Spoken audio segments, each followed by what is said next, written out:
नमस्कार दोस्तों, स्वागत है आप सभी लोगों का एक बार फिर से हैप्पी जिंदगी के यूट्यूब चैनल में।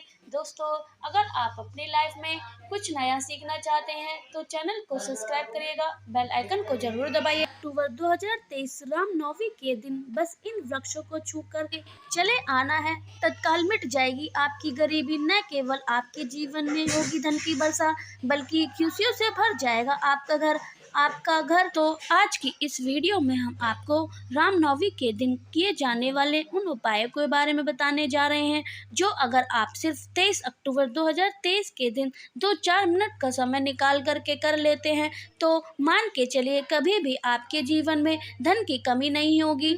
सरल से उपाय को करने के बाद आपको अपने जीवन में सुख, वैभव, ऐश्वर्य की प्राप्ति होगी। अगर आपके सही तरीके से वेद पुराण के अनुसार बताए हुए इन उपाय को करते हैं तो रामनवमी के दिन किए जाते हैं, तो मान के चलिए इन उपायों को करने से आपके घर में बरकत होगी। आपके इस प्रयास आपके जीवन में धन आना शुरू हो जाएगा और धन आने के सारे रास्ते खुल जाएंगे।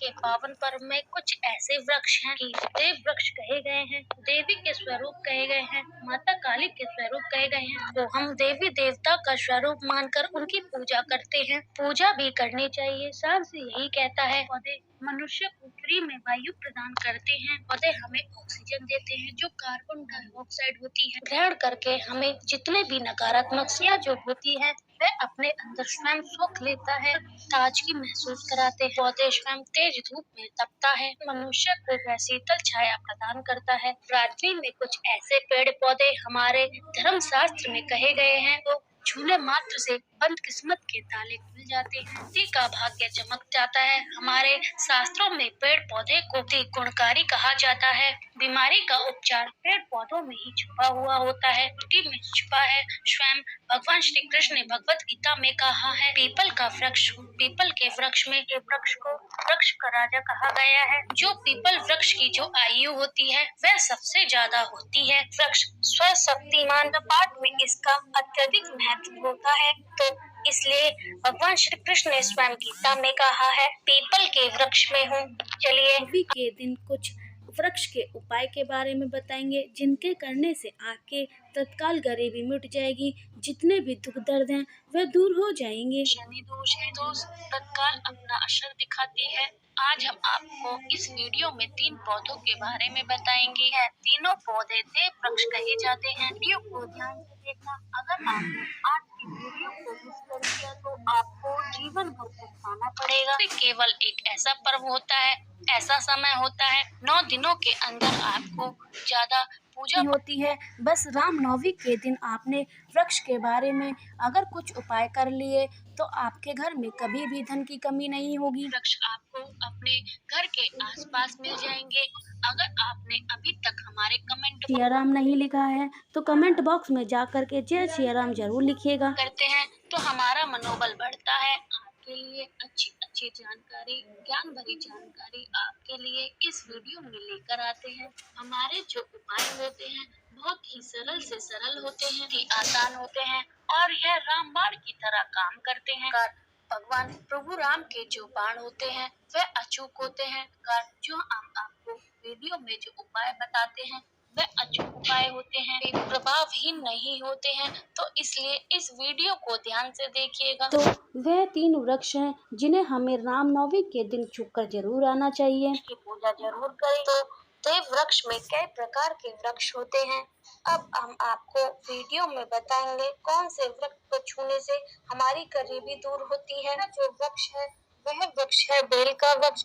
बेल का वृक्ष जो है, बेल का वृक्ष है वह माता रानी के पसीने से उत्पन्न हुआ है। पुराण के अनुसार यह जो देवी है वह माता पार्वती कही गई है।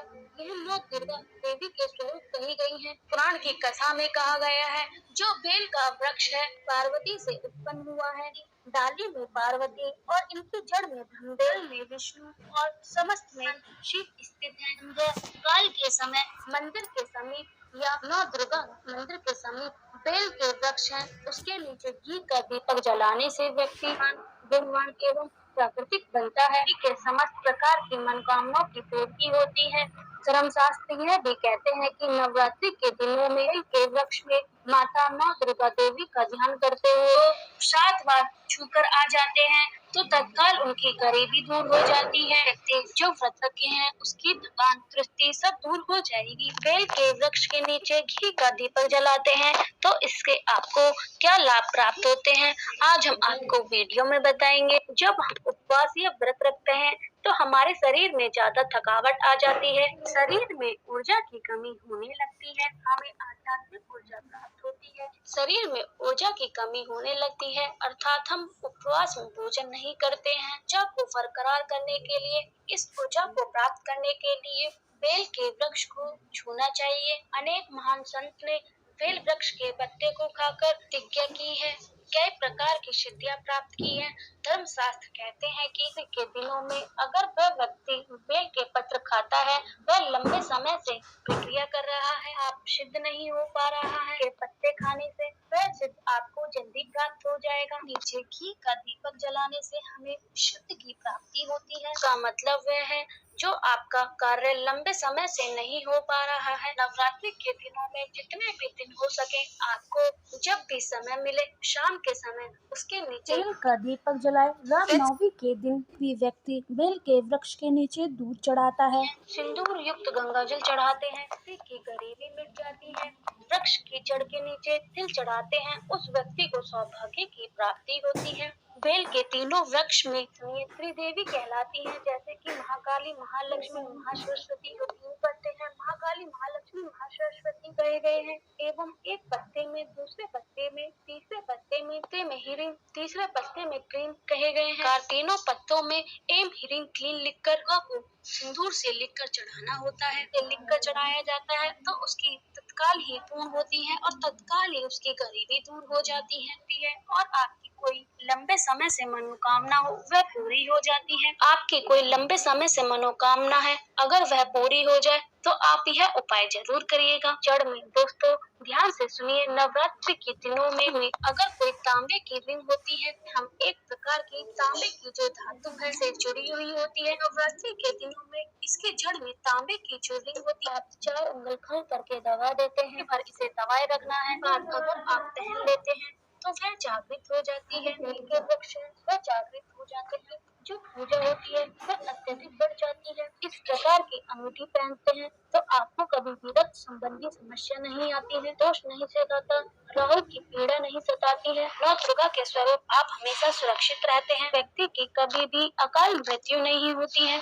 हम आपको अब दूसरे पौधे के बारे में बताएंगे, वह पौधा भी जान लीजिए। जो पौधा है वह समीप के वृक्ष है। समीप के वृक्ष को जगदम्बा का पौधा भी कहा जाता है। जगदम्बा के स्वरूप है, जगदम्बा स्वयं साक्षात निवास करती हैं। कोई भी व्यक्ति संध्या काल के समय नवरात्रि में नीचे में धूप दीप जलाता है, खाता है, उसकी सभी प्रकार की समस्या दूर हो जाती है। कहते हैं नवरात्रि के समय में हमें हो सके तो अगर आप व्यस्त नहीं हो तो आप एक दिन भी यह जरूर कर सकते हैं और सप्तमी के दिन आप यह उपाय कर सकते हैं। व्यक्ति नवरात्रि के दिनों में लाल चूड़ी सभी के वृक्ष में बांध देता है, मनोकामना की पूर्ति होती है। अगर कोई भी महिला जाकर बांधती है सौभाग्य की प्राप्ति होती है, पति की कभी अकाल मृत्यु नहीं होती है। जड़ में सिंदूर डालने से उसे आरोग्य की प्राप्ति होती है। लोग लंबे समय से बीमार पड़े हुए हैं, के घर में जो लोग लंबे समय से बीमार पड़े हुए हैं, शरीर से 7 बार सिंदूर उतार करके जड़ में डाल दें, उस व्यक्ति का रोग ठीक हो जाता है। लोग लंबे समय से बीमार हैं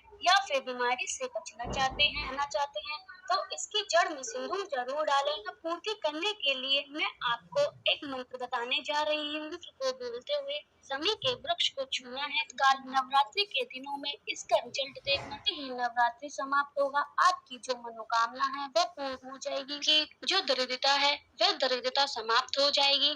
मम मनोरथ मम पूरे नाश्य बोलते हुए आपको शमी के वृक्ष को छूना है, प्रकार के आपके मनोरथ की पूर्ति होगी, जो दरिद्रता है वह दरिद्रता समाप्त हो जाएगी, छू मंतर हो जाएगी। नवरात्रि के दिनों में मौली धागा के वृक्ष पर बांध सकते हैं, धागा बांधने से माता रानी आपसे बंध जाती हैं। तो कहने का मतलब है माता रानी आजीवन आपका साथ देती हैं, हर कदम में मार्गदर्शन करती हैं। के दिनों में आप माँ दुर्गा का उपवास नहीं कर पा रहे हैं, जड़ की मिट्टी लाने से और नवरात्रि दिनों में रामनवमी के दिन में इसकी मिट्टी को तिलक लगाने से आपके भाग्य उदय हो जाता है। ये चमक जाता है कि जो फूटी किस्मत होती है वह भी चमक जाती है। कहते हैं कि हमसे लक्ष्मी जी नाराज हो गई हैं, इन्होंने तो हमारे घर में आना ही बंद कर दिया है। चाहते हैं कि माता लक्ष्मी की कृपा आप पर बनी रहे, तो आपको प्रतिदिन नवरात्रि के दिनों में रामनवमी के दिन इसकी जड़ की मिट्टी को लेकर आना है। इसका स्नान करना है, पानी में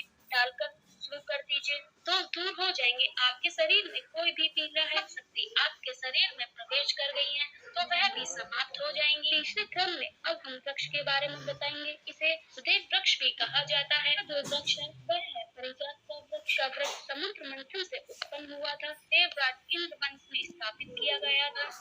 भगवान श्री कृष्ण ने जन कल्याण के लिए धरती लोक पर आए थे। का वृक्ष है, इसे लक्ष्मी का स्वरूप भी कहा गया है। माता लक्ष्मी भी समुद्र मंथन से उत्पन्न हुई है। पारिजात का वृक्ष भी समुद्र मंथन से उत्पन्न हुआ है, जिसे है माता लक्ष्मी की बहन की जाती है। माना जाता है कि जिस व्यक्ति के शरीर में कितनी भी थकावट क्यों न हो, भी पीड़ा हो, मतलब कि आप नवरात्रि के व्रत रख रहे हैं, आपके शरीर में थकान है, पीड़ा है, शाम के समय प्रजाति वृक्ष को छूकर भी आ जाना। चाहते हैं कि नवरात्रि के दिनों में आपको किसी भी दिन टाइम मिले, तभी जा करके आप इस वृक्ष को छू सकते हैं। वृक्ष को छूते ही जो शरीर में पीड़ा है, तकलीफ है, सुस्ती है, कमजोरी है, समाप्त हो जाती है। नवरात्रि के दिनों में अगर इसके नीचे घी का दीपक जलाया जाए और सिंदूर अगर इसकी जड़ में डाला जाए, सभी प्रकार की मनोकामना की पूर्ति होती है।